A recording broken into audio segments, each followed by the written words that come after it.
पीछे हमने 13वीं कक्षा में प्रकृति के सृष्टि निर्माण के स्वरूप को समझा था और उससे पहली कक्षाओं में साधना के मौलिक स्वरूप को समझा, ईश्वर के स्वरूप को भी समझा। सामान्य रूप से बीच बीच में आत्मा के, मन के, इंद्रियों के, शरीर के, जीवन के, परिवार के, संबंधों के, बहुत सारी चीजों पर अलग अलग कक्षाओं में जितनी अपेक्षा थी उतनी हमने चर्चा करी। अब आगे इस 14वीं कक्षा से पीछे की जो हमारी 13वीं कक्षा थी वो पीछे की 12 कक्षाओं के ऊपर थी। 12 कक्षाओं के प्रति हमारे अंदर हाँ जागरूकता है। 12 कक्षाओं में जो चर्चाएं हुई, जो बिंदु सामने आए, उनको लेकर हम जीवन में जागरूक रहें और साधना को निरंतर जारी रखें। तो 13वीं कक्षा में उन्हीं सब चीजों को केंद्र में रखकर हमने बातचीत करी। अब आज हमारी 14वीं कक्षा है। अभी 14वीं कक्षा से एक नई शुरुआत हम साधना में करेंगे। पीछे से लगातार आप साधना के जो मौलिक जो नियम थे, जो हमने साधना का एक प्रारूप, एक डिजाइन, एक प्रक्रिया तैयार करी थी कि भाई सबको रोजाना 5 बार ईश्वर का स्मरण अनिवार्य रूप से 2 से 3 मिनट तक ध्यान में बैठकर करना है। एक बात ये हुई थी और मुझे पूरी आशा और विश्वास है कि आप लोग ऐसा कर ही रहे होंगे। सुबह उठते ही पांव बिस्तर के नीचे रखने से पहले, नेत्र खुलते ही सबसे पहले भगवान का स्मरण, जिस ईश्वर ने संसार को धारण और इस जीवन को निरंतर संचालन और हमें सब प्रकार की सांसारिक जीवन में जरूरत की सामग्री जो निरंतर उपलब्ध करा रहा है, उस भगवान के प्रति धन्यवाद, कृतज्ञता का भाव सुबह उठते ही बिस्तर पर ही। उसके बाद में दूसरी बार भोजन के समय, नाश्ते के समय, तीसरी बार दोपहर के भोजन से पूर्व और चौथी बार रात के भोजन से पूर्व और अंत में सोने से पहले। ठीक इसी के साथ में 5 बार ईश्वर के स्मरण को लेकर हमने एक नियम बनाया कि इससे बड़ा परिवर्तन साधकों के जीवन में इन 60 कक्षाओं में आने वाला है। ईश्वर का स्वरूप आपको बहुत क्लियर और स्पष्ट हो जाएगा और हमारा जो मस्तिष्क है उसको ये पता लग जाएगा कि भाई ईश्वर ऐसा होता है। क्योंकि दिमाग को जिस चीज का पता लगता है, दिमाग वैसा ही संस्कार, वैसा ही चित्त बनाता है और वो चित्त ही हमारा संसार है, चित्त ही हमारी दुनिया है। असली दुनिया हमारी चित्त है, ये बाहर की नहीं है। क्योंकि हमारे अंदर जो भाव, संवेग, जो स्वभाव, जो इच्छाएं, जो प्रवृत्ति, जो व्यवहार, जो सोच समझ, जो धैर्य, अनुकूलता, प्रतिकूलता, अनुशासन, चंचलता, ये सब का जो मूल कारण है वो हमारा चित्त है। ठीक है। दूसरी बात हमने करी कि इस चित्त को सुधारने के लिए एक तो ईश्वर है, चित्त को महान बनाने के लिए, साधना के अनुकूल बनाने के लिए सबसे पहला उपाय ईश्वर है। उसके बाद दूसरी चीज थी कि हम आत्मनिरीक्षण करेंगे। आत्मनिरीक्षण किन चीजों पे करेंगे? कछुए के समान जब भी कोई ऐसी कोई परिस्थिति आ जाए तो हम अपनी इंद्रियों को प्रतिक्रिया देने से तुरंत रोक लेंगे। पहले विचारेंगे, समझेंगे, फिर उचित प्रक्रिया प्रतिक्रिया करेंगे, अनुचित नहीं करेंगे, संयम रखेंगे। इसको साधना कहते हैं। तो दूसरा नियम हमने ये बनाया था कि कछुए के वाला जो स्वभाव है वो अपने व्यवहार में लेकर आएंगे। दिन भर उसको बनाकर रखेंगे, घर परिवार में, ऑफिस कार्यालय में, समाज में, परिवेश वातावरण में, जहां भी आप कार्यरत हैं वहां पर। तीसरी बात थी हमारी आत्मनिरीक्षण। आत्मनिरीक्षण के दौरान जो सुबह से शाम तक जो भूल चूक हुई और जो अच्छी स्थिति बनी, अच्छा हुआ, उसको डायरी में, संचिका में नोट करना है। तीसरा नियम था इसी के साथ में चौथा नियम कि भाई डायरी रोजाना लिखनी है। एक तरफ जो गैप डे है, कक्षा का जो सार है वो लिखना है। दूसरी तरफ जो आप प्रयोग कर रहे हैं, आपकी साधना चल रही है, ईश्वर के 5 बार स्मरण की, इंद्रियों पर अनुशासन, संयम की, आत्मनिरीक्षण की, वो लिखना है आपको। ठीक है।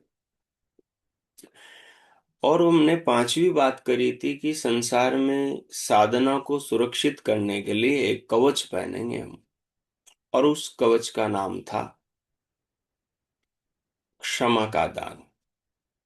क्योंकि बिना क्षमा के संसार को जीता नहीं जाता। बिना क्षमा के चित्त को शांत प्रसन्न किया नहीं जा सकता। इसलिए जीवन में क्षमा का सबसे ऊंचा स्थान है। आध्यात्मिक व्यक्ति को अध्यात्म के अंदर, अध्यात्म का मतलब ही क्या होता है? अधि का मतलब होता है ऊपर और भीतर। अध्यात्म शब्द है, इसमें 3 अलग अलग, इसकी संधि विच्छेद करेंगे तो शब्द बन जाएंगे। एक अधि बन जाएगा, दूसरा आत्मा बन जाएगा, और तीसरा इक बन जाएगा। अधि का मतलब है ऊपर उठना और भीतर जाना। आत्मा का मतलब है स्वयं से रूबरू होना, स्वयं को जानना समझना, स्वयं के बारे में। और तीसरा जो शब्द है इक, उसका अभिप्राय है अपनी आत्मा के बारे में, अपनी आत्मा के बारे में जानना और अपने आप को जानकर ऊंचा उठाना। ये अध्यात्म का शब्द का अर्थ है। अब कोई भीतर कब जाएगा? जब खुद को जानेगा। भीतर जाया ही अपने आप को जानने के लिए ही जाया जाता है। साधना भीतर ले जाने का काम करती है। जो भीतर जाता है उसे भीतर की अच्छाई बुराई दिखाई देती है। अगर आप अपने घर में कमरे में जाओगे तो वहां आपको, किचन में जाओगे तो इधर उधर जो भी गंदगी पड़ी होगी सब दिखाई देगी, तो आप सफाई करोगे। अब भीतर ही नहीं जाओगे तो भीतर की सफाई कैसे होगी? सफाई संभव ही नहीं। भीतर की गंध बढ़ती रहेगी, दुर्गंध भीतर से बाहर फैलने लगेगी। तो इसलिए भीतर की गंध को दूर करने का सबसे बढ़िया उपाय क्या है? अंदर जाना। तो जो जो अंदर जाता है वो ऊपर उठता है। जो जो अपने आप के नजदीक जाता है वो जीवन में बाहर और भीतर से ऊपर उठता है। ठीक है। इस प्रक्रिया को करने का नाम, यानी भीतर जाना, भीतर की शुद्धि करके ऊंचा उठना, इसको अध्यात्म कहते हैं। अध्यात्म शब्द का ये मतलब होता है। भीतर जाते हैं तो आत्मा मिलता है, भीतर जाते हैं तो मन मिल जाता है, भीतर जाते हैं तो इंद्रियां मिल जाती हैं, भीतर जाते हैं तो हमें अपनी इच्छाएं मिल जाती हैं, भीतर जाते हैं तो हमें अपना अहंकार मिल जाता है, भीतर जाते हैं तो हमें अपना मन, अपने चित्त और उसके संस्कार मिल जाते हैं कि अपने भीतर क्या क्या है, उन सब चीजों का हमें पता लगने लगता है। भीतर की दुनिया में प्रवेश होता है, भीतर की दुनिया में प्रवेश होता है भीतर जाने से। तो कहे ये अध्यात्म को महत्व दे हम जीवन में, उस लिए ये कुछ विचार। हमने एक बात और भी करी थी, क्षमा वाली, जिसके लिए मैं कह रहा था कि क्षमावान नर जो है, मनुष्य जो है, वो संसार को जीत लेता है, सबके हृदय में अपने लिए जगह बना लेता है। किसी की खोपड़ी में भगवान ने खिड़की नहीं लगाई कि भाई खिड़की खोल करके देख लें कि मेरे प्रति सामने वाले के दिल में, हृदय में क्या रखा है, कहीं वो मेरे बारे में बुरा तो नहीं सोचता। हम्म? तो भीतर जो भरा हुआ है, उस भरे हुए में से अच्छा ही बाहर निकालने का कर्तव्य है। बुरा जो है उसको शिव जी की तरह, जैसे शिव जी की हमने पीछे घटना, उनके चित्र में छिपे चरित्र के रहस्य को समझा था कि शिव है आखिर कौन। तो उनके जीवन में हमने देखा कि भाई वो बुराई को बाहर नहीं आने देते, वो उसको भीतर ही शांत रखते हैं, दबाए रखते हैं। जहर को कंठ से ऊपर नहीं आने देते, उसको अंदर रखते हैं। उनके अंदर कहीं किसी के प्रति कोई ऐसी बात भी आ जाए तो वो भी सर्प की तरह शांत पड़ी रहती, सिर नहीं उठाती। तो जीवन में सबके अच्छे और बुरे अनुभव रहते हैं। हम संसार यात्रा में हैं, हमें अच्छे भी लोग मिलते हैं, बुरे भी लोग मिलते हैं, अनुकूल भी लगते हैं, प्रतिकूल भी मिलते हैं। कुछ हमारा लाभ उठाने के लिए, हमसे कुछ फायदा लेने के लिए जीवन में आते हैं, और जितना लेना होता है उतना लूट के चले जाते हैं, है ना? तो सब प्रकार के संसार में मनुष्य होते हैं। अब है क्या बात, लेकिन हमें उन लोगों के साथ बुरा नहीं करना, क्योंकि बुरा करने से हम और बुरे बन जाएंगे। जिस गलत चीज को दोहराएंगे तो उसका एक गलत संस्कार अपने अंदर और बन जाएगा, और जिस अच्छी चीज को दोहराएंगे, अच्छे विचार को, अच्छे भाव को, अच्छी भावना को फिर से दोहराएंगे, रिपीट करेंगे, तो एक और अच्छा संस्कार बन जाएगा। तो हमारे जीवन की सार्थकता अच्छाई के संवर्धन में है और बुराई के घटाने में है। अविद्या की नाश और विद्या की वृद्धि जीवन का उद्देश्य है। तो क्षमा का दान समझदारों के लिए सर्वोत्तम है। साधना के पथ पर क्षमा ही साधक का सबसे बड़ा कवच है। तो हमने क्षमा को समझा था, अच्छे से समझा था, ठीक है। हाँ, और हमने और भी बहुत सारी चीजों को समझा था कि हमें अपने अच्छे व्यवहार को प्रकट करना है, केवल मन तक ही नहीं रखना। अपने हृदय में ही दूसरे के प्रति अच्छी भावना नहीं रखनी। कभी व्यवहार में आमने सामने आ जाए तो उस अच्छे हृदय के भाव को प्रकट करना है, किसी से बैर नहीं रखना। जिस व्यक्ति में अज्ञान है, अविद्या है, वो स्वाभाविक आपसे व्यवहार अच्छा नहीं करेगा।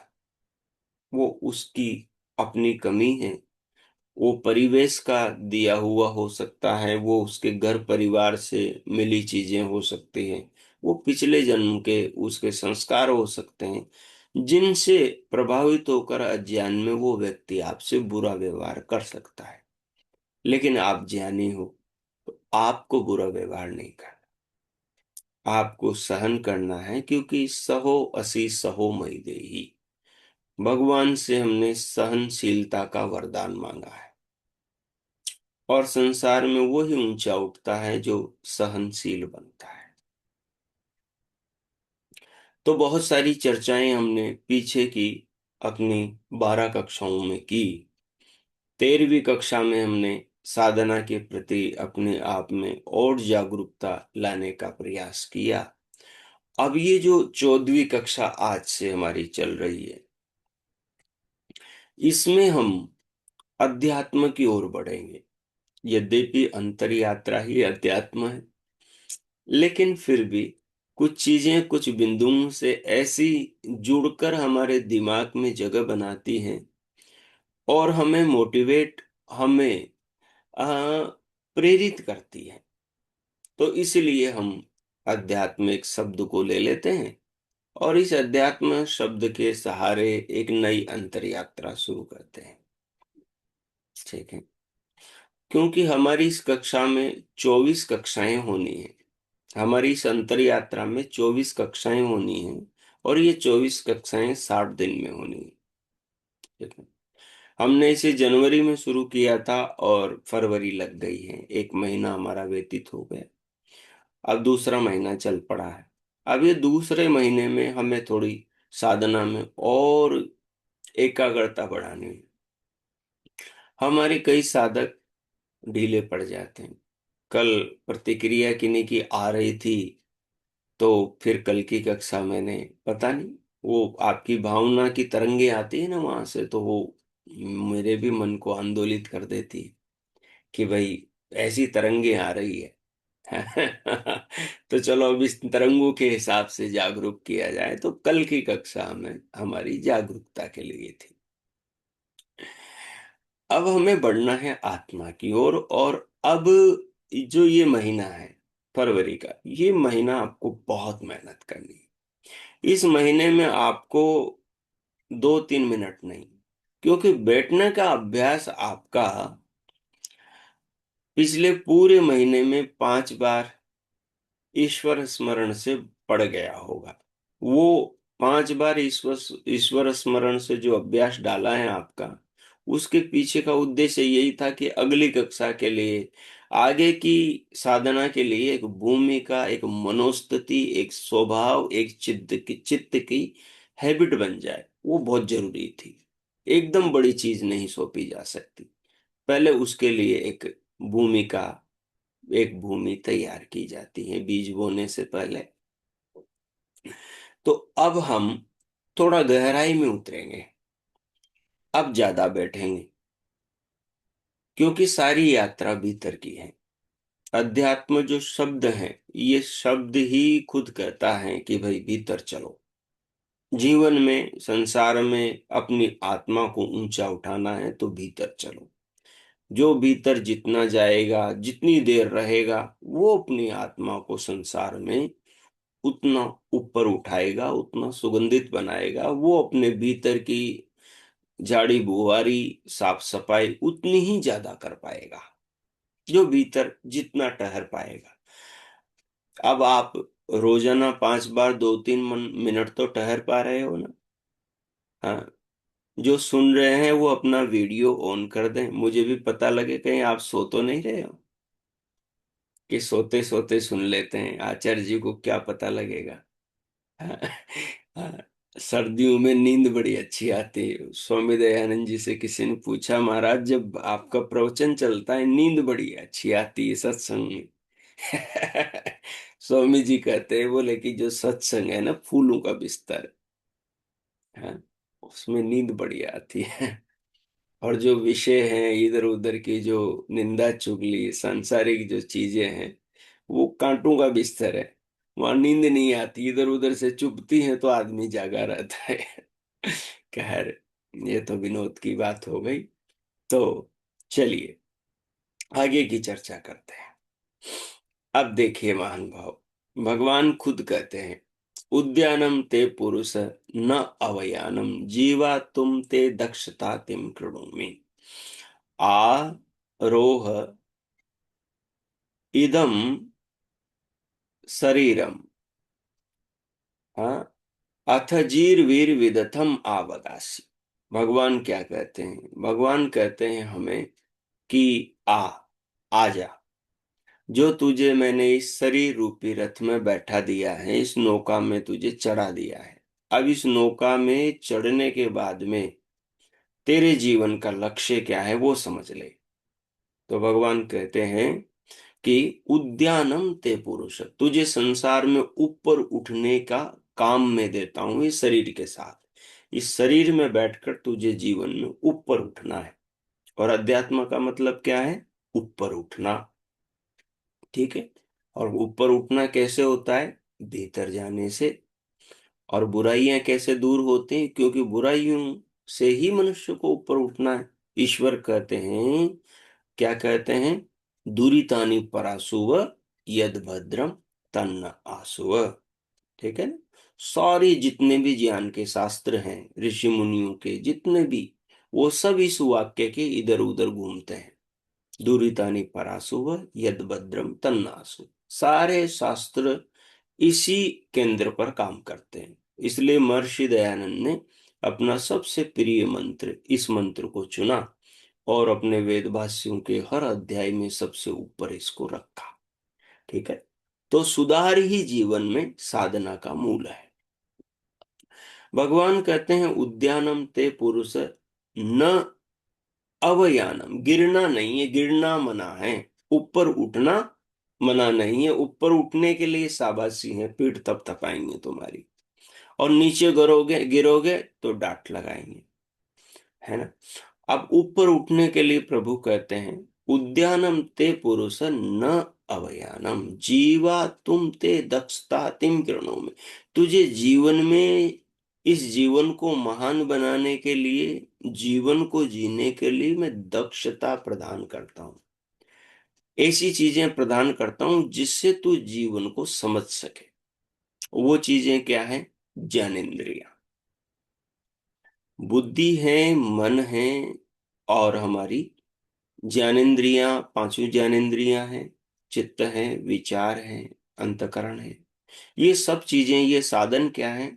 जीवन में ऊपर उठने के, दक्षता प्राप्त करने के साधन है। और इस शरीर रूपी रथ में चढ़कर हम उस, जो सुख है, एक तो भौतिक सुख है संसार का, उसके बिना भी काम नहीं चलता, वो भी जरूरी है। वो इस यात्रा का बड़ा सहारा है।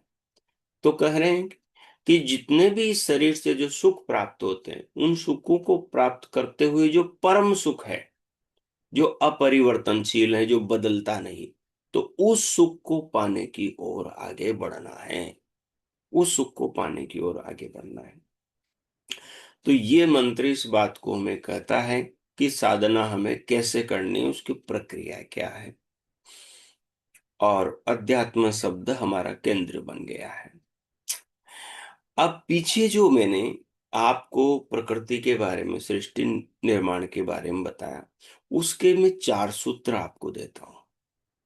क्योंकि अब ध्यान में बैठोगे तो वहां आपको पूरा चिट्ठा लेकर बैठने की जरूरत नहीं। चीजों को संक्षेप संक्षेप संक्षेप संक्षेप संक्षेप करते चलना है। ठीक है ना। अधिक से कम करना है, और कम करना है, और कम करना है, और कम करना है, बिल्कुल कम कर लेना है। क्योंकि अंत में चिंतन का खत्म हो जाना ही समाधि बनेगी। चिंतन शुरुआत है, ज्यों ज्यों आगे बढ़ेंगे चिंतन खत्म होता जाएगा, है ना। चिंतन खत्म हो जाएगा, यही साधना की सच्ची प्रक्रिया है। ये नहीं कि जीवन भर तूफान चलता ही रहे, नहीं, तूफानों का अंत होगा। तूफान विराम लेंगे। जिस चीज को जान लिया, उसका स्वरूप हमारे दिमाग में क्लियर कट और स्पष्ट हो जाएगा। फिर उसके बाद में उसके बारे में और सोचने की जरूरत नहीं। भाई जान लिया, ये चीज ऐसी है, जान लिया। वो चित्त के अंदर उसके संस्कार बन जाएंगे, और आत्मा को वो संस्कार, उसका बोध हमेशा कराते रहेंगे, ये चीज ऐसी। बचपन में बच्चे की उंगली अग्नि से जब जल जाती है तो बच्चे के चित्त को पता लग जाता है उंगली जल गई, इसको आग कहते हैं। अब दोबारा कभी वो आग के पास नहीं जाएगा, कितना ही धक्का मारो आप। ठीक है।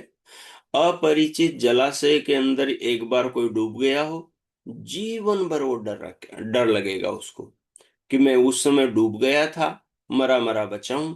दोबारा नहीं कूदेगा बिना अपरिचित जलाशय में। ठीक है।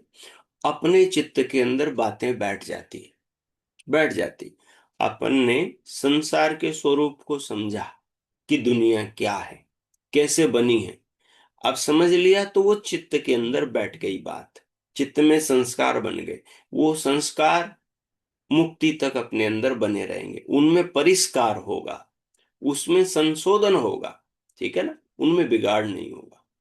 तो वो आगे से आगे बढ़ते जाएंगे। ज्यों ज्यों जानते जाएंगे चीजें छूटती जाएगी, अध्यात्म छोटा होता चला जाएगा। अभी बहुत बड़ा अध्यात्म है हमारे लिए, अभी बहुत चीजें जानने लायक है।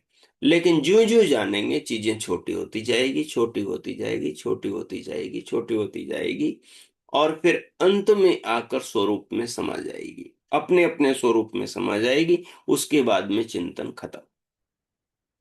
उसके बाद में वृत्तियों का काम खत्म, उसके बाद में विचार का काम खत्म, उसके बाद में ध्यान का काम खत्म, बस केवल समाधि रह जाएगी, समाधि रह जाएगी।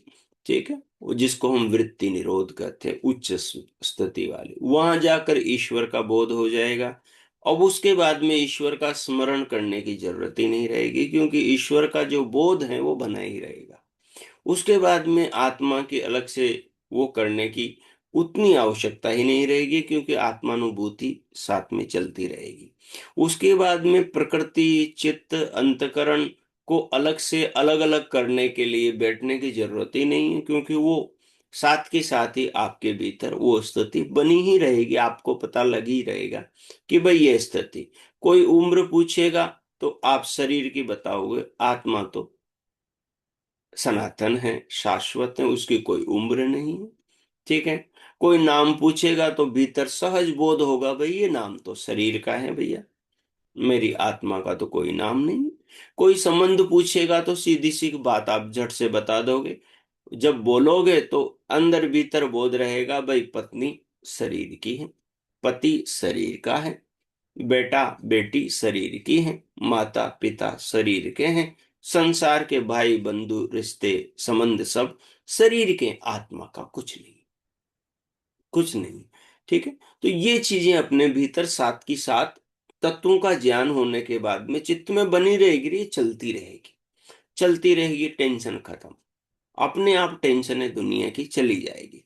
धन संपत्ति, बोध भीतर बना रहेगा, शिव जी के डमरू वाला, भाई जो आया है वो जाएगा, जो बना है वो मिटेगा, मिटेगा, जो पैदा हुआ है वो मरेगा, जो मिला है वो एक दिन छूटेगा, बात सत्य है। तो टेंशन होगी ही नहीं। ठीक है, हाँ, बटुए में से पैसे गिर गए, तत्काल दूसरे ही क्षण दिमाग में ये आएगा, ठीक है अब गिर गए तो अब रोने से क्या होगा। हाँ, बस मटका फूट गया, अब फूट गया तो फूट गया, अब उसके लिए परेशान होने से क्या होगा। कुछ चीज चली गई हाथ से, लुट गई, भाई लुट गई, अब क्या है, चला गया जो चला गया, अब कुछ नहीं। तो बात ये है कि ध्यान से ज्ञान होगा विशेष जीवन का, और वो ज्ञान जो है फिर समाधि की ओर ले जाएगा, और समाधि जो है वो जीवन मुक्ति की ओर ले जाती है। वो जीवन में जीता हुआ व्यक्ति अपने आप को मुक्त अनुभव करता है, सांसारिक बंधनों से, शरीर से, संबंधों से, नाम रूप से, जीवन की पहचान से, प्रतिष्ठा से या सम्मान से, सबसे परे अनुभव करता है, ऊपर अनुभव करता है। तो टेंशन ही नहीं रहती, एकदम अलमस्त रहता है, जिसको सन्यास कहते हैं। ये सन्यास का दीपक तभी साधक के जीवन में जलता है, जो अंदर के इस स्वरूप को, समाधि को पाए बिना कपड़े बदलते हैं, वो वास्तव में कोई सन्यासी नहीं होते। ये ऊंचाई उनके जीवन में आती नहीं। तो सन्यास का जो शिखर है वो आत्म साक्षात्कार के बाद में ही हाथ लगता है, और वास्तव में सन्यासी वही होता है। तो बात ये हमने स्वामी दयानंद जी के जीवन से अच्छी तरह समझी है, और सीधा बोध होता है, पता लगता है महर्षि के जीवन की घटनाओं से, और भी जो पूर्व के ऋषि मुनि हैं उनका साहित्य पढ़ते हैं तो पढ़ते हुए ही ये पता लग जाता है। चलिए, ये बात हो गई। अब मैं आपसे कह रहा था कि मैं आपको 4 सूत्र देने वाला हूं, और ये जो 4 सूत्र हैं, ये चारों सूत्र बड़े महत्वपूर्ण हैं, बड़े मौलिक हैं। ये पूरी प्रकृति को आपको बहुत थोड़े शब्दों में समझाने वाले हैं, आपको बहुत सारी चीजें याद रखने की जरूरत नहीं। पहला ये, अपने जो महर्षि कपिल हैं, उनका एक सांख्य शास्त्र है। कहते हैं सिद्धों के अंदर सबसे महान व्यक्ति महर्षि कपिल को माना जाता है। सिद्ध का मतलब है जिसने सिद्ध कर लिया हो। क्या सिद्ध कर लिया हो? सृष्टि के तत्वों को। उन्होंने संसार को, जीवन को या त्रैतवाद को सिद्ध कर लिया। सिद्ध करने का मतलब उनको जान लिया, और उन्होंने सारे संसार, पूरे जगत, पूरे ब्रह्मांड को 25 तत्वों के अंदर, 25 तत्वों की माला में पिरो लिया, है ना। हमने पीछे एक माला का ध्यान कराया था, हमारे साधक जो वहां गए थे ज्वालापुर में। एक अभी हमारा नया शिविर लगने वाला है उधमपुर में, उधमपुर जम्मू के ऊपर, है ना। तो वो शिविर अप्रैल में है, तो कोई उत्सुक होंगे तो सूचना मिलेंगी आपको। तो मैं कह रहा था आपसे कि ये जो सूत्र है, ये सूत्र आपको संक्षेप में चीजों का बोध कराने वाले हैं, चीजों को समझाने वाले हैं। सूत्र क्या है? सांख्य दर्शन के सूत्र हैं, सांख्य दर्शन का मूल है, उसका नाम है तत्व समास।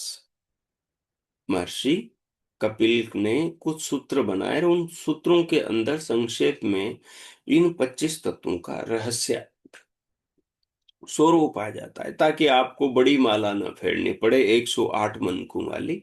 बस 25 मनकों की माला फेरो, बाजार में मिल जाएगी 25 मनके की माला, है ना। उनमें से एक मन का हो गया आपका, 25 मनकों में से एक मन का हो गया प्रकृति का, है ना, जिसको अव्यक्त कहा जाता है। सूत्र बाद में बताऊंगा, पहले इस सूत्रों में बताई हुई चीजें बता देता हूं, ताकि सरलता से दिमाग पकड़ लेगा। तो पहले क्या कहा? अव्यक्त। अव्यक्त कहते हैं मूल प्रकृति को, जो व्यक्त नहीं, जो प्रकट नहीं, जो व्यवहार में नहीं है ना, ठीक है, इसलिए उसको अव्यक्त कहते हैं, क्योंकि वो प्रकट नहीं है ना। अव्यवहार्य है हमारे लिए, भगवान के लिए नहीं, हमारे लिए, तो उसको अव्यक्त कहते हैं। तो ये पहला मन का इस माला का अव्यक्त है। और वो अव्यक्त प्रकृति कैसी है? अपने अपने स्वरूप में, उसको क्या कहते हैं? साम्य अवस्था। अव्यक्त बराबर साम्य अवस्था, ठीक है। और उसमें क्या होता है? तीन परमाणु रहते हैं, तीन यानी अनंत संख्या में तीन प्रकार के परमाणु रहते हैं। कौन कौन से? सत्व, रज और तम। और इनको क्या कहते हैं? सत्व गुण, रजोगुण, तमोगुण, क्योंकि ये गुणों को पैदा करने वाले होते हैं, ठीक है। अब ये तीनों ही उस अव्यक्त अवस्था में, उस साम्य अवस्था में अपने अपने स्वरूप में रहते हैं, अपने अपने स्वरूप में, अपने अपने आप में रहते हैं, है ना। कहते हैं ना, ये आदमी तो बड़ा अपने आप में रहता है। अपने आप का मतलब किसी को देखता ही नहीं, किसी से बात ही नहीं करता, किसी से मतलब ही नहीं रखता, किसी के बारे में सोचता ही नहीं, ये तो दुखी सुखी नहीं होता। हाँ, ये तो अपने आपे में रहता है भाई, अपने आपे में, और मौज में रहता है, और अपने आप में मस्त में रहता है। आचार्य पतंजलि क्या कहते हैं अंत में? पतंजलि सूत्रों का या ग्रंथ का उपसंहार करते हुए, कैवल्यम, केवल हो जाता है, अपने आप में चला जाता है, वो केवल हो जाता है, वहां कोई दुकेला होता ही नहीं, अकेला रह जाता है। तो केवल हो जाना ही जीवन का उद्देश्य है, ठीक है ना। तो स्वरूप का मतलब अपने आप में हो जाना। तो सत्व गुण, रजोगुण, तमोगुण, ये जितनी भी संख्या में है, ये सब अपने आप में हो जाते हैं। इनकी वो अवस्था इनकी प्रकृति, अव्यक्त और साम्य अवस्था, स्वरूप अवस्था कहलाती है, ठीक है। अब इसके बाद का दूसरा तत्व है, उसको कहते हैं महातत्व, जो इस अव्यक्त से पैदा होता है, ठीक है।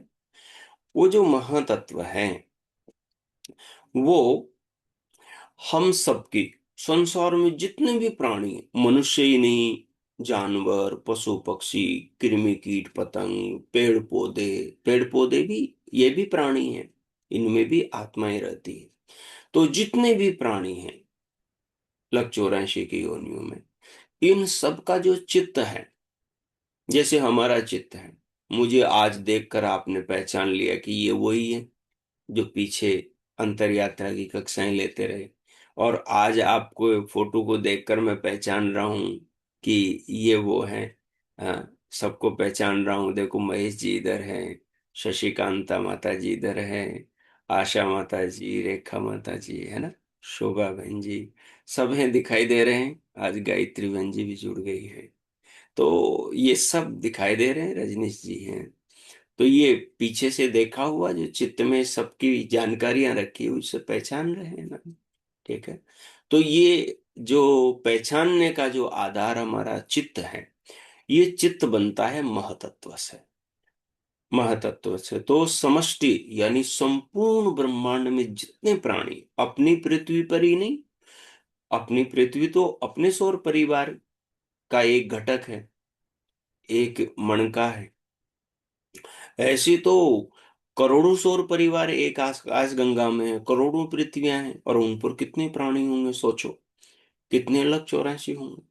और ऐसी आकाश गंगाओं का और छोर नहीं है, तो सोचो कितने होंगे, है ना। तो ये तो माला ही अनंत है। ठीक है। लेकिन इस माला को समझने का तरीका बड़ा शांत है, समझा जा सकता है। तो वो क्या है, देखो मेरे पीछे फोटो दिखाई दे रहा है ना, ये अंतरिक्ष का है, इसमें दिखाई दे रही चीजें है ना। तो ये जो माला है, इस माला का दूसरा मणका है, दूसरा मणका है इसका महतत्व का। ये महतत्व प्रकृति और विकृति दोनों है। अब एक शब्द चले गए हैं, प्रकृति और विकृति। विकृति का मतलब विकार, प्रकृति का मतलब कारण, है ना। प्रकृति का मतलब कारण, और विकृति का मतलब उत्पत्ति, विकृति का मतलब उत्पन्न हुई चीज, है ना। तो महतत्व कैसा है, अहंकार की तो प्रकृति है, अहंकार का तो कारण है, अहंकार को पैदा करने वाला, चित्त को पैदा करने वाला, बुद्धि को पैदा करने वाला, इनका तो ये कारण है। ठीक है। इसलिए ये इनकी प्रकृति, कारण को प्रकृति कहते हैं, कारण को प्रकृति कहते हैं, और कारण को ही उपादान भी कहते हैं। ठीक है। उपादान भी कहते हैं। अब ये प्रकृति भी है और विकृति भी, क्योंकि ये मूल प्रकृति से पैदा हुआ है, सत्व रजतम से पैदा हुआ है, इस दृष्टि से ये विकृति भी है। लेकिन जो अव्यक्त है, लेकिन जो मूल प्रकृति है, उसको अव्यक्त कहा, वो किसी से बनी नहीं, वो सदा से एक जैसी है। ठीक है। हाँ, परिणामी है लेकिन एक जैसी। तो वो हो गई अपनी मूल प्रकृति, सत्वर स्तंभ की साम्य अवस्था, यानी स्वरूप अवस्था, अपने आप में रहने वाली अवस्था। ठीक है। आप जब ध्यान में बैठोगे, आगे की चीजें शुरू करोगे, तब ये शब्द बड़े काम आएंगे। तो आप नोटबुक में इन शब्दों को लिखते जाना, स्वरूप अवस्था है, हाँ, प्रकृति है, विकृति है, साम्य अवस्था है, ये शब्द क्या है, बड़ी बड़ी परिभाषाओं को समेट, बड़े बड़े शास्त्रों को अपने अंदर समेटने वाले हैं। तो इसलिए इन मणकों को अपनी माला में पिरोते जाएंगे। हमारे 25 मणकों की ये माला है, सृष्टि की, प्रकृति की, पूरे ब्रह्मांड की, पूरे विश्व की, जिसके अंदर आत्माएं, सारे पुरुष, और वो पुरुष विशेष परमात्मा भी आ जाना है।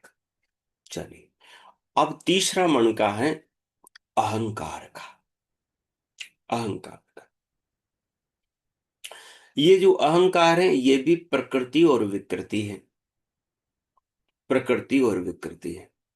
ये महतत्व का तो विकार है, उससे पैदा हुआ है, उसका बच्चा है। और ये ज्ञानेंद्रियों का, कर्मेंद्रियों का, मन का और तन मात्राओं का उत्पन्न करने वाला है, उनका पिता है, उनकी माता है अहंकार। तो ये प्रकृति और विकृति दोनों है। ये महतत्व का तो विकार है, और ज्ञानेंद्रियां, कर्मेंद्रियां, मन और तन मात्राओं का उत्पन्न करने वाला है, उपादान है। ठीक है। तो ये भी प्रकृति विकृति दोनों है। और आगे चलते हैं। अब इसके बाद में आगे हैं 5 तन मात्राएं, जो अहंकार से पैदा हुई है। ये भी प्रकृति विकृति दोनों है, प्रकृति विकृति दोनों, क्योंकि ये 5 स्थूल भूतों को पैदा करती है। तन मात्राएं बोले तो सूक्ष्म भूत। अब ये सूक्ष्म भूत क्या करते हैं, 5 स्थूल भूतों को पैदा करते हैं। तन्मात्राएं कौन सी होती हैं? तो देखिए, एक तन्मात्रा जो सबसे स्थूल है वो गंध तन्मात्रा, उससे जो थोड़ी सूक्ष्म है वो है रस तन्मात्रा, और उससे भी जो सूक्ष्म है वो है रूप तन्मात्रा, और उससे भी जो सूक्ष्म है वो है फिर स्पर्श तन्मात्रा, और उससे भी जो सूक्ष्म है वो है फिर शब्द तन्मात्रा। ठीक है, ये तो हो गया स्थूल से सूक्ष्म की ओर। अब सूक्ष्म से स्थूल की ओर भी सुन लो। शब्द तन्मात्रा सबसे सूक्ष्म है, उससे थोड़ी स्थूल है स्पर्श तन्मात्रा।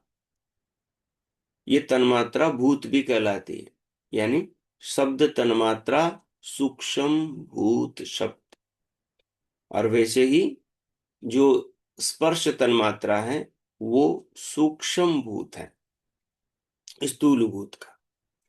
तो आगे तीसरी तन्मात्रा जो इनसे स्थूल है वो है रूप तन्मात्रा। इससे स्थूल जो है रस तन्मात्रा, इससे स्थूल है वो गंध तन्मात्रा।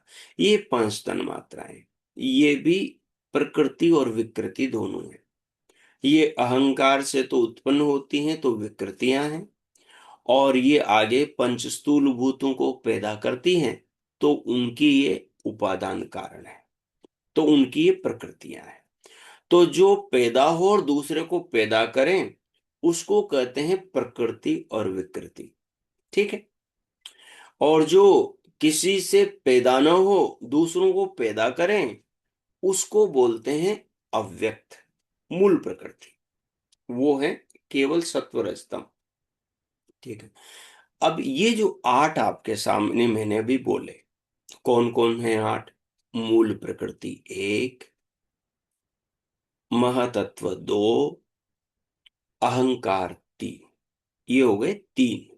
ठीक है, अब इसके बाद में पांच तन्मात्रा, शब्द स्पर्श रूप रस और गंध, ये पांच और तीन हो गए आठ। इन आठ को कहते हैं प्रकृतियां। ये अष्ट प्रकृतौ तत्व समास जो ग्रंथ बना है उसके अंदर सबसे पहले एक बात कही। क्या बात कही? वो कहते अथा तह तत्व समासः। अब ये जो समास शब्द है इसको पकड़ो। समास का मतलब होता है संक्षेप में बात को कहना।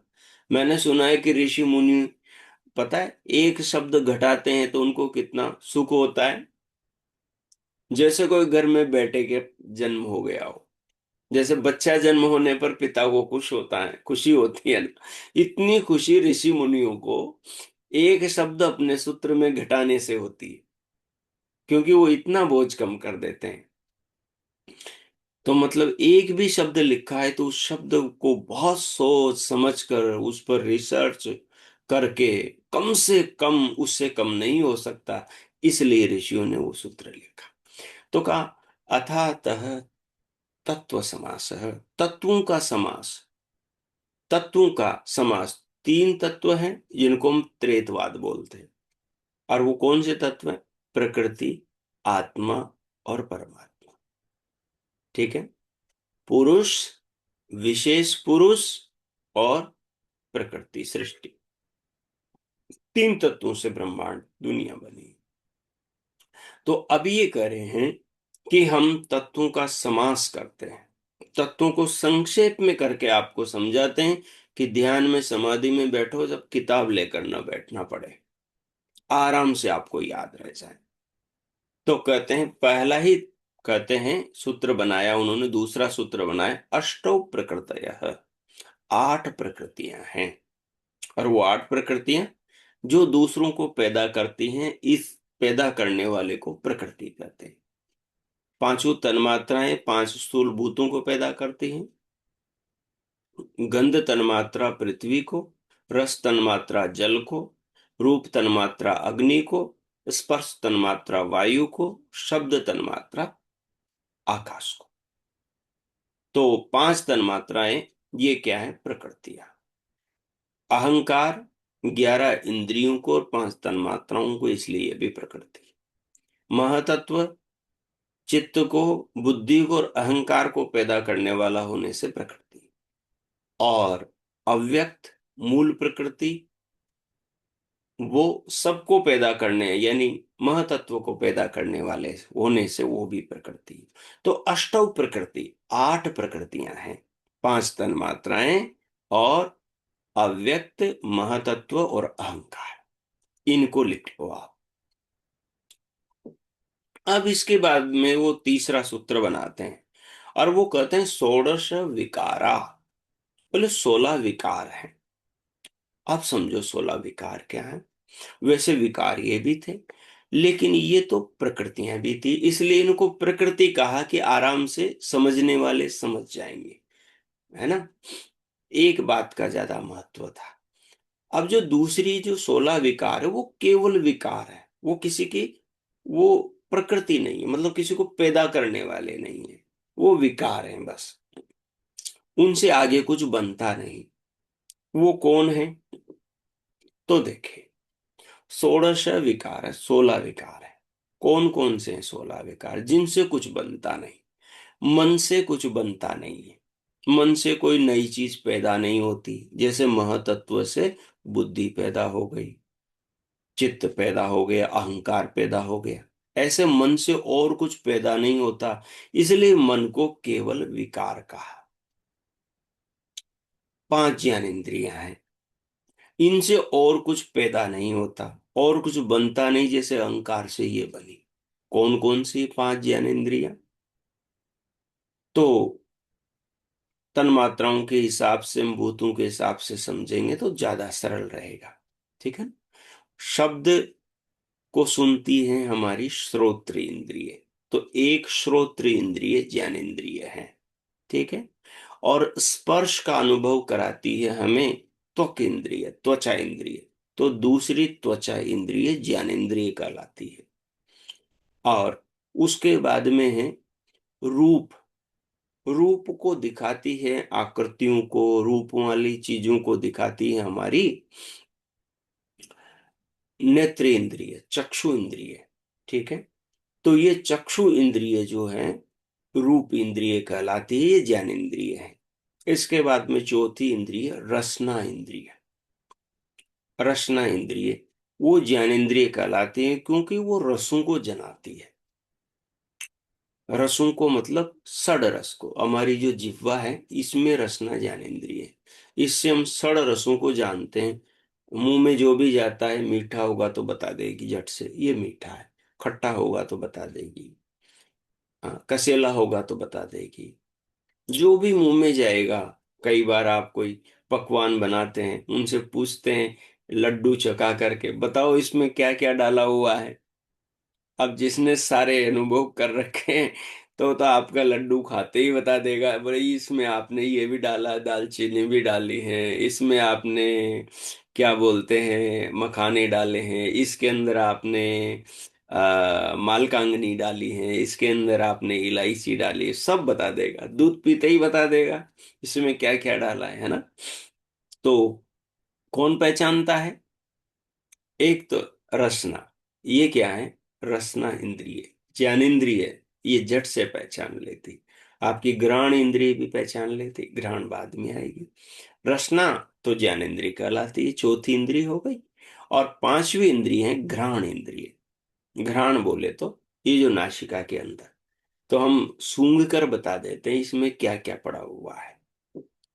हम सूंघ कर बता देते हैं कि ये ताजा है या बासी है, ये आज की बनी है या कई दिनों की बनी हुई है ना। तो ये 5 ज्ञानेंद्रियां, अब इन ज्ञानेंद्रियों से और कुछ पैदा नहीं होता, इसलिए इनको केवल विकार कहा। ठीक है। तो एक तो मन विकार हो गया, 5 ज्ञानेंद्रियां विकार हो गई, ये मिलाकर हो गए 6।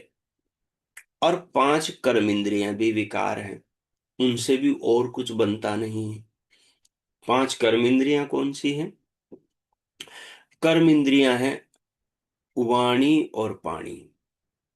वाणी का मतलब जिससे हम बोल रहे हैं, एक इंद्रिय ये है, कर्म इंद्रिय। दूसरी कर्म इंद्रिय है पाणी, ये पानी, ये हाथ को पानी बोलते हैं। ठीक है। वाणी हो गई, पानी हो गई। ठीक है। एक इंद्रिय है पाद। पाद बोलते हैं पाँव को, दोनों पाँव को पाद इंद्रिय बोलते हैं। और चौथी इंद्रिय है गुदा इंद्रिय, जिससे हम मल विसर्जन करते हैं, शरीर की गंदगी का त्याग करते हैं। और पांचवी इंद्रिय है प्रजनन इंद्रिय, मूत्र इंद्रिय, जिससे प्रजनन होता है, हम सबकी उत्पत्ति हुई है। ये हैं पांच कर्म इंद्रियां। ठीक है।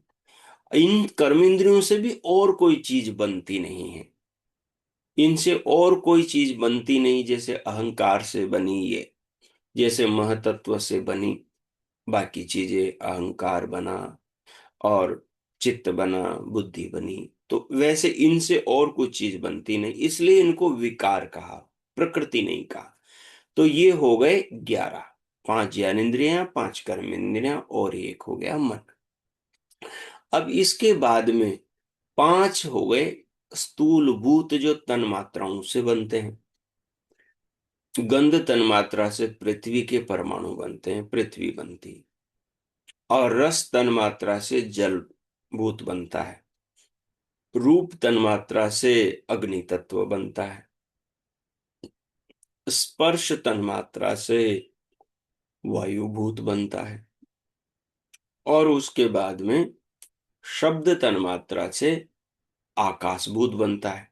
अब आकाश से और कुछ पैदा नहीं होता, जैसे शब्द से आकाश पैदा हुआ, है ना। और उसके बाद स्पर्श से जैसे वायु पैदा हुई, ऐसे वायु से और कुछ पैदा नहीं होता। ऐसे ही रूप से जैसे अग्नि पैदा हुई, वैसे अग्नि से और कुछ पैदा नहीं होता। आपके कुछ प्रश्न उठेंगे आगे, उनके उत्तर अभी मिल जाएंगे आपको। और उसके बाद में जैसे रस तन मात्रा से जल बना, वैसे रस से और कुछ चीज नहीं बनी। और उसके आगे गंध तन मात्रा से पृथ्वी बनती, उसके आगे कुछ नहीं बना।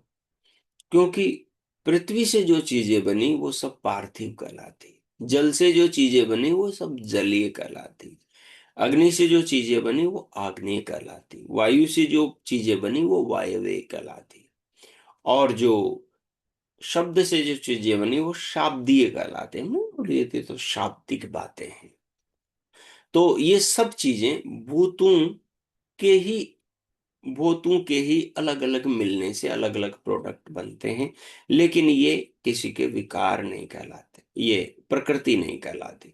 तो आगे कहा षोडश विकारा, 16 विकार हैं। 5 ज्ञानेंद्रियां, 5 कर्मेंद्रियां, मन और 5 स्थूल भूत, ये मिलाकर हो गए 16। 5 ज्ञानेंद्रियां, 5 कर्मेंद्रियां 10, 11वां मन और 5 स्थूल भूत मिलाकर हो गए 16। ठीक है। तो ये हो गए अष्ट प्रकृतौ, पहला सूत्र, और षोडश विकारा, दूसरा सूत्र। इसके अंदर क्या आ गया, पूरी दुनिया आ गई, है ना। प्रकृति से लेकर ये दुनिया सारी आ गई। कितनों में आ गई, 8 प्रकृतियों में और 16 विकारों में, मिलाकर कितने हो गए जी, बोलो।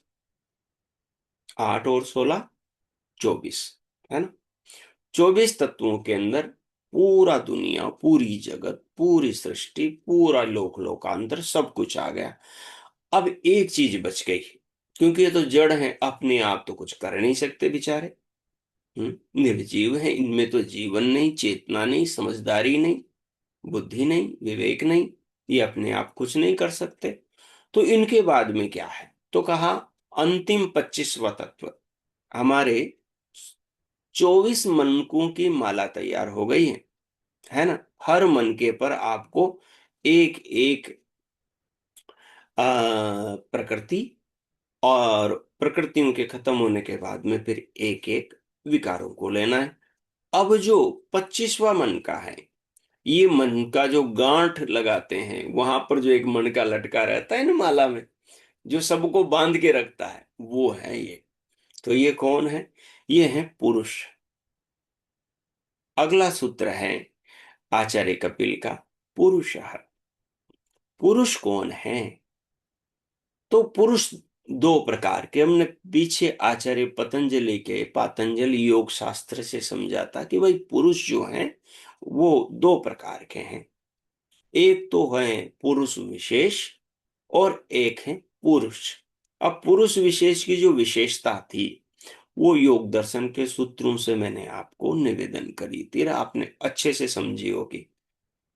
हम्म क्लेश कर्म विपाका सैषर अपरामृष्ट पुरुष विशेष ईश्वर। ठीक है ना।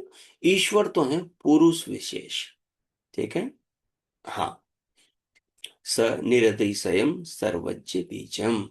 और वो कैसा है? सर्वज्ञता का बीज, यानी सब कुछ जानने वाला। संसार में जितने भी लोगों के पास में ज्ञान आया है उसी बीज से आया है। सबके ज्ञान का मूल बीज भगवान है। इसलिए क्या कहा? स सबका गुरु वह। स सर्वेशाम क्या सूत्र है? स वा- सर्वेषां कालेनपि गुरुकाल। हाँ, स सर्वेशाम कालेनान अवच्छेदात। सम बाकी तो जो भी गुरुजन हैं वो सब काल के कवल बन जाते हैं, लेकिन वो भगवान काल के भी पहले हैं। काल को भी वही पैदा करता है। ठीक है। स एष पूर्वेशाम अपि गुरु कालेनान वच्छेदात। सूत्र याद आ गया। तो ये सूत्र, और उसके बाद में क्या कहा? बोले कि वो जो सबका गुरुओं का गुरु है, जो सबके ज्ञान का मूल है, सर्वज्ञ है, और जो क्लेशों से, कर्मों से, वासनाओं से, बंधनों से मुक्त अछूता है, वो कौन है? बोले प्रणव, ओम। वो अविनाशी ईश्वर है। वही पुरुष विशेष है। और बाकी बाकी पुरुष हैं। बाकी पुरुष हैं। पुरुषों की गिनती अनंत है। उनको हम गिन नहीं सकते। अपने भारत में ही 140 करोड़। और ये तो केवल मनुष्यों की बात कर रहे हैं हम। मनुष्य जाति के पुरुषों की, पशु जाति के पुरुषों की चर्चा करो, वो कितने होंगे? उनमें भी बहुत हैं, अनगिनत हैं। एक गांव में कितनी बैल बकरियां और कितने हाथी घोड़े, कितने जानवर होते हैं। और आगे बढ़ जाओ, पक्षियों की चर्चा करो। पक्षियों में भी, उनमें जो आत्माएं हैं, उनकी पुरियों में रहती है, सब पुरुष हैं। और कृमि कीट पतंगों में भी पुरुष हैं। और ये पेड़ पौधों में भी पुरुष हैं। जो पुरी है, शरीर है, उसमें रहने वाली चेतना को पुरुष कहा गया है। परम पुरुष एक है, और वो है परमात्मा, परमेश्वर। ठीक है। अब यहां तक हमारी ये 25 मणकों की माला पूरी हो गई। अब देखो एक बात, इस माला में एक सूत्र है जिसने इन सारे मणकों को बांध रखा है। और ये सूत्र कहाँ से पिरोया जाता है? अब साधक पिरोएगा ध्यान में बैठा बैठा इस सूत्र को। कैसे पिरोते हैं जी सूत्र? धागा कैसे पिरोते हैं? हमारी माताएं तो मालाएं बनाती रहती है ना, फूलों की मालाएं बनाती हैं, या रुद्राक्ष की मालाएं बनाती हैं। कैसे बनाती हैं मालाएं? सुई में धागा डालते हैं, और फिर सुई को फूलों के अंदर डालते हैं, मणियों के अंदर डालते हैं, और सारी मणियां उसके अंदर पिरो देते हैं, है ना। अब भगवान ने सबसे पहले सुई, वो सुई कौन, सुई क्या है? क्या है सुई? और वो धागा क्या है? इनको हम ऋतम च सत्यम, वो जो रित है, वो जो नियम है, जिन नियमों में जगत बंधा हुआ है, वही धागा है। वही धागा है। और ये सुई क्या है? परमात्मा की प्रेरणा, जिसको ऋषियों ने ईक्षण कहा। ईक्षण कहा कि परमात्मा ने ईक्षण। हमारे गुरु जी एक बात कहते थे, डॉक्टर धर्मवीर जी बहुत बोला करते थे, तस्य स्वाभाविकी ज्ञान बल क्रिया छ। बोले उस भगवान की ज्ञान बल और क्रिया स्वाभाविक है। स्वाभाविक है। जैसे हम मन से किसी को याद करते हैं, याद आ जाता है ना झट से। झट से याद आ जाता है। जैसे हम मन को अपने अंगूठे पे ले जाना चाहें, झट से चला जाता है। हमारे साधकों का प्रैक्टिकल अनुभव है।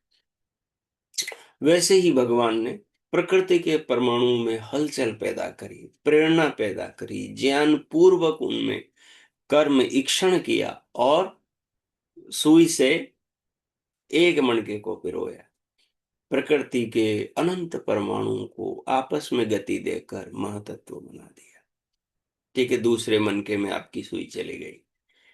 फिर महातत्व के परमाणु में प्रेरणा करके उनसे बुद्धि चित्त बनाते हुए अहंकार बनाया। तीसरे मणके में सुई चली गई।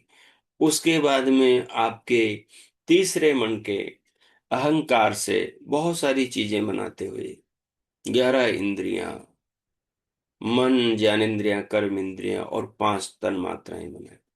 अब ये अहंकार के मणके से अगला मनका आ जाता है आपका मन का, फिर 5 ज्ञानेंद्रियों का, फिर 5 कर्म इंद्रियों के मणके आ जाते हैं और ऐसे ही आगे आगे बढ़ते चले जाते हैं।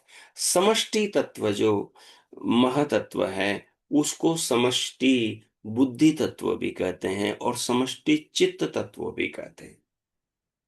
उसी के ये दोनों विकार हैं, इसलिए इन दोनों को अलग से गिना नहीं जाता। हालांकि समझने के लिए हम इनको अलग अलग करके समझाते हैं। ठीक है, तो ये हो गए आपके 24 तत्व। ये कितने हो गए? 8 प्रकृतियां हो गई और आपके 11 इंद्रियां हो गई और बचे 5। और 5 में से फिर स्थूल भूत अगला मन का है। उसके बाद में स्थूल भूत में पृथ्वी, जल, अग्नि, वायु, आकाश। पृथ्वी, जल, अग्नि, वायु, आकाश, ये 5 स्थूल भूत भी 5 मण के बन गए। और अंत में पुरुष, जिसके अंदर सारे पुरुष भी आ गए और परम पुरुष परमात्मा भी आ गया। तो ये माला आपको रोजाना फेरना अब अगले महीने में शुरू करनी है। आज से ये माला आपकी रोजाना प्रारंभ होगी। जो आप 5 बार भगवान का ध्यान करते हैं, आपको ये माला दिन में 5 बार फेरनी है, 25 तत्वों की। ठीक है, मेरा आपसे शुरू से कहना है कि आपका चित्त जितना पढ़ेगा, आपका चित्त जितना पढ़ेगा वो आपको उतना विद्वान बनाएगा। शुरू में हमने एक बात करी थी कि भाई विद्या विद्वान कैसे बनाती है विद्यार्थी को, उसकी क्या प्रक्रिया है। तो विद्या कहती है कि मेरे 4 सोपान हैं, वो 4 सोपानों को आप चढ़ लोगे तो मैं आपको पूर्ण विद्वान बना दूंगी। और वो 4 सोपान कौन से हैं? पहला सोपान उसने बताया, श्रवण, सुनो ध्यान से, सुनो ध्यान से, पढ़ो ध्यान से, और जो सुना है उसका फिर मनन करो, उसको चित्त में स्थापित करो, उसको सुरक्षित करो चित्त में। और उसके बाद में फिर वो कहती है कि जब चित्त में आपने सुरक्षित कर लिया तो अब क्या करो? अब उस सुरक्षित किए हुए का निधिध्यासन करो कि वो जीवन में कितना आ गया, समझ में कितना आ गया, व्यवहार में कितना उतर गया। और जो समझ में नहीं आया है उसको व्यवहार में उतारो। ये व्यवहार में उतारना, जीवन में लाना, साक्षात्कार करना है। विद्या इन 4 प्रकारों से पूरी होती है। तो आज आपने सुन लिया है, अब इसको आप प्रैक्टिकल करेंगे, मतलब इसका मनन करेंगे।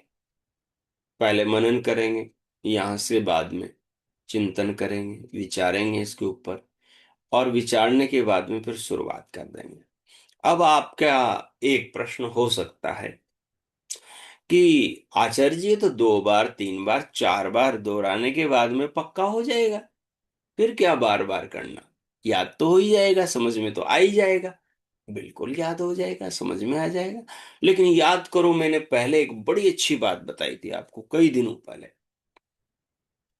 क्या बात बताई थी? कि आपका मस्तिष्क ज्यों ज्यों चीजों को जानता और समझता है, त्यों त्यों आपके अंदर उन चीजों के प्रति सूक्ष्म जानकारी पैदा करता है, सूक्ष्म जानकारी पैदा करता है। चित्त को उतना ही विद्वान बनाता है और मनुष्य का चित्त ही वास्तव में विद्वान बनता है। और चित्त के विद्वान बनने से आत्मा विद्वान कहलाती है। आत्मा विद्वान कहलाती है, उसका शरीर विद्वान के पद से या विद्वान नाम से संसार के अंदर कहा जाता है। तो वास्तव में चित्त विद्वान बनता है, तो अपने चित्त को विद्वान बनाना, चित्त की समाधि लगती है, ठीक है, तब जाकर आत्मा समाधि को समझ पाता है। तो इसलिए इन 25 तत्वों की माला अब आपको रोजाना फेरनी है, और वो दिन में 5 बार फेरनी है। वैसे तो सुबह शाम का तो माला फेरने का क्रम है ही, सही फेरते हैं ना जी। हाँ, हमारी माता जी ओम की सुबह 2 बार माला फेरती थी, और साथ में गायत्री मंत्र की भी 2 मालाएं करती थी। तो 4 मालाएं वो रोज करती थी, और शाम को भी 4 मालाएं करती थी। और हमारी माला, उसकी माला में 108 मन के थे, और हमारी माला में कितने मन के हैं जी? मात्र 25 मन के हैं जी। हैं? लेकिन ये माला, जैसे वो माला तो चलती थी ओम ओम ओम ओम, ये माला अलग तरह से एक मन का लोगे, उसको पकड़ोगे, और ओम प्रकृति, ओम प्रकृति। अब इस पर विचार करेंगे आप। आपने कहा 60 दिन हमने आपको दिए, मतलब 60 दिन आपने मुझे दे दिए, तो मेरे हिसाब से 60 दिन तक चलना है, ठीक है। 30 दिन आपने ईश्वर के स्मरण में और जो चीजें थी उनमें लगाए। अब आगे के 30 दिन आपको, जो बचे हैं दिन, जो भी 25-27 दिन बचे हैं, ये दिन आपको इस माला से शुरुआत करनी है। प्रकृति का जितना चिंतन आए, सुबह बैठोगे एक बार, तो प्रकृति को ले लो, पहले मनके को फेरो। अब पहला मनके में हो सकता है आपका सुबह का ध्यान पूरा हो जाए एक बार का, एक दिन में हो सकता है आप 5 मनके पूरी कर लो, हो सकता है एक दिन में आप 6 मनके, 7 मनके, 10 मनके कर लो, हो सकता है एक दिन में आप 25 मनके भी कर लो, ठीक है ना। इस 25 मनकों की माला से आपका पूरा ब्रह्मांड बंधा हुआ है। इस 25 मनकों की माला से आपका पूरा जो वैदिक वांग्मय बंधा हुआ है। इस 25 मनकों की माला से त्रेदवाद में जो जो आता है सब बंधा हुआ है। इस 25 मनकों की माला से पूरा प्रकृति का, सृष्टि का, जगत का, संसार का स्वरूप बंधा हुआ है। और इन्हीं 25 मनकों की माला से ईश्वर का, आत्मा का स्वरूप बंधा हुआ है। आज मैंने आपके सामने 25 मनकों की माला रखी, और इससे पहले 12वीं कक्षा में हमने सृष्टि की उत्पत्ति की प्रक्रिया को समझा, उसके साथ इसको आप जोड़ लोगे। अब इसके आगे हम अगली कक्षा में चर्चा करेंगे आ, आत्म तत्व की। ईश्वर तत्व की चर्चा हम पहले कराए योग दर्शन के माध्यम से। अब हम आत्म तत्व की चर्चा करेंगे। अब आपके ऊपर वर्कलोड थोड़ा बढ़ेगा, बढ़ेगा। लेकिन आपने कहा है कि हमने 60 दिन आपको दिए हैं, तो दिए हैं। अब आप कितने ईमानदार है बेईमान हैं, उसी आधार पर आपकी उन्नति होनी है, वो उसी आधार पर आपकी प्रगति होनी है, ठीक है। मैं देख नहीं रहा, आप तो यहाँ पर भी वीडियो छिपा कर बैठे हुए हो, पता नहीं घर में क्या करते होंगे, क्या क्या छिपाते होंगे, मुझे क्या पता।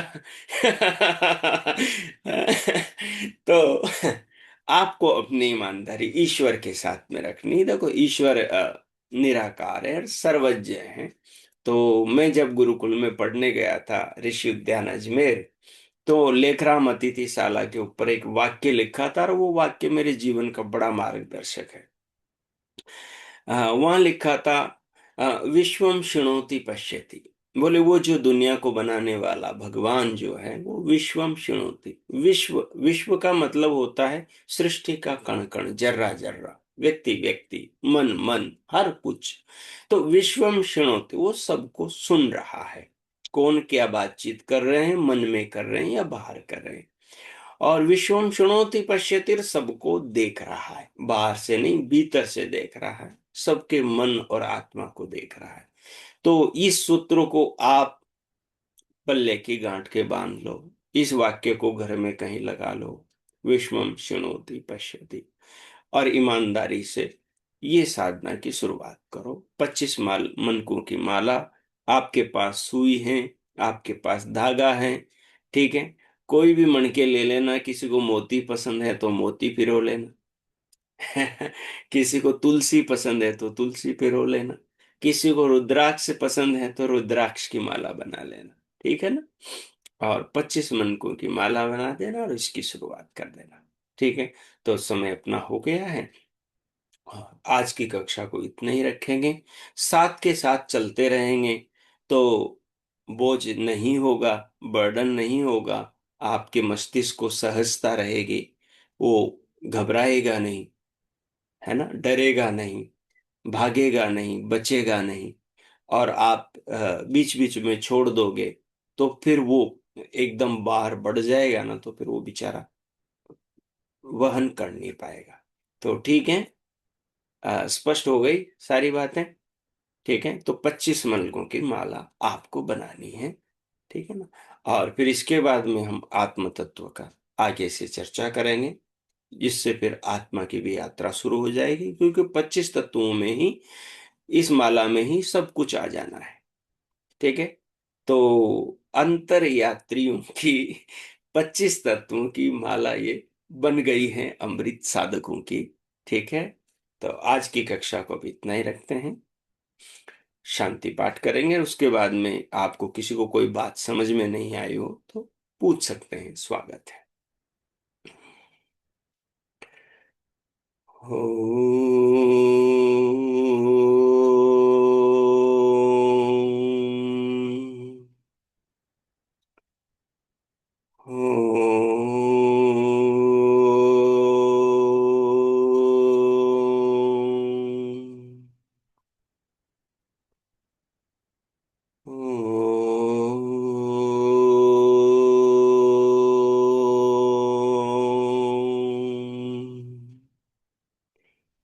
शांति,